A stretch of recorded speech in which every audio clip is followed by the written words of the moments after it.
Occupy Ghana, very recently, they had issued a statement for which they've had a lot more backlash from government communicators.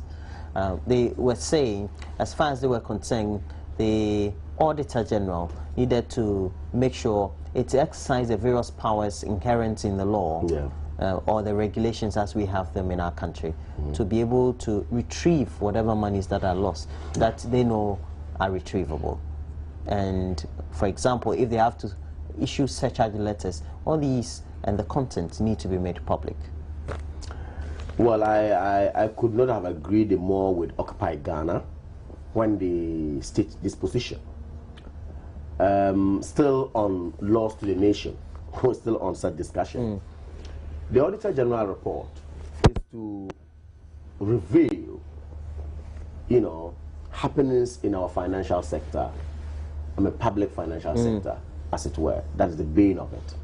Now, if the revelation comes and points to the fact that there has been some misappropriation or some misapplication of funds, and that those people who are supposed to have been alleged to, to have misappropriated the funds are supposed to, as it were, by law, get the monies paid back.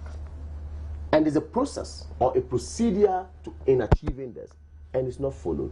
I believe that not only Occupy Ghana, Roland, you and I, as citizens of this country, can go to court to force Auditor General to do what is right. We don't go write the report. What is, first of all, like I said, what is the fundamental interest of the nation in setting up an AG department or Auditor General's, as it were, department? It is just to ensure that there is some sanity in our financial administration in this country. Now, if they haven't finished the report, or you haven't done the report, and then you bring the report, then we are being told by the report that XYZ did this and did that, and is supposed to get this money back to us, to our consolidated fund, and is not doing it. And government is quite on that. Don't you think you and I have the right or reserve the right to go to court to compel whoever is in that position to do it? We have the right. Clearly. So for me, I side with Occupy Ghana, and the ultimatum being given by them, indeed, they should actually go by it if only the right thing is not done. We should not sit down to allow this country to always be, you know, milked or taken for granted, as it were. So what I would like to say clearly is that whoever is supposed to do the right thing and is not doing, let's get the law to force him to do what is right. But for the critics of Occupy Ghana, the criticism is that the organization could be an appendage of the opposition in many respects, because they believe that the criticism leveled against government in the various issues that have been raised have not been fair and objective. What are those issues? You see, when you are criticizing and you want to wear a political lens in drawing a criticism or making a criticism of a particular, you know, pressure group, without citing that the issues that they raise are problematic. Is it true that the Auditor General's report says that some monies have actually been misappropriated and misused or not? These are questions you should be asking. Is it true that we should get, per the report, those people be forced to retrieve, or we should get them paying back the monies, or we should have a way of getting them getting to retrieve the money to the coffers? No, that is a fact. So I'm saying that let us not question the body. Let's question the material facts raised by the body. If you are criticizing, say that, look, what Occupy Ghana is saying is untrue. There's no misappropriation, or there has not been any misapplication of funds belonging to the state. If you say so, constructively, you are also on track. But if you come to say, oh, we know where Occupy Ghana is coming from, they come from, as it were, MPP or whatever, or many of them are supporters of MPP, and therefore there's some political collaboration in whatever they do, then that's a bit problematic. I think that we should attack the issues rather than attacking the personality or the body in this regard.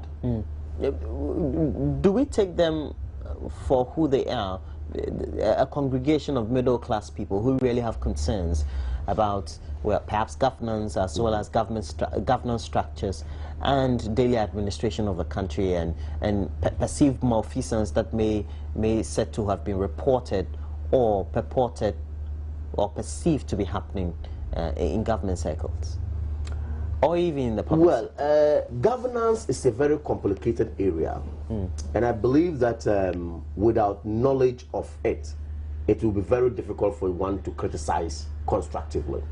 Occupy Ghana, yes, may be described as a class of, bourgeoisie kind of, which is not so anyway. I don't support it at all. I only see Occupy Ghana as a class of people who see themselves as citizens of Ghana, who want the right thing to be done. And of course, let us not also put aside the fact that many of them know what they're about. I mean, they read, they follow governance process, they are employers. Some of them indeed employees as well. They understand the process of governance. And now the fact is that if they have gone through to see that this is supposed to be done and it's not done because they have the knowledge to as well, I mean, they have the right to, complain about it and criticize government and push government to do that. Let's not forget that the law allows for pressure groups to get government to do the right thing. So Occupy Ghana for me is a pressure group. Just like you and I can form a pressure group in this country if we understand the process of governance, and then we push on. Yes, they are technocrats and they are people who understand, no matter the complication of governance, they do understand what they are doing, and they represent many, as it were.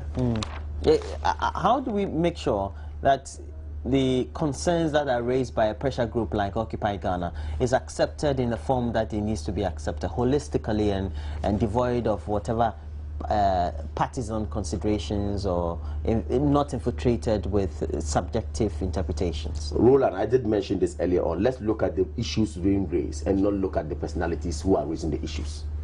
Whether or not there's some credence in the issues being raised or not is what we should look at.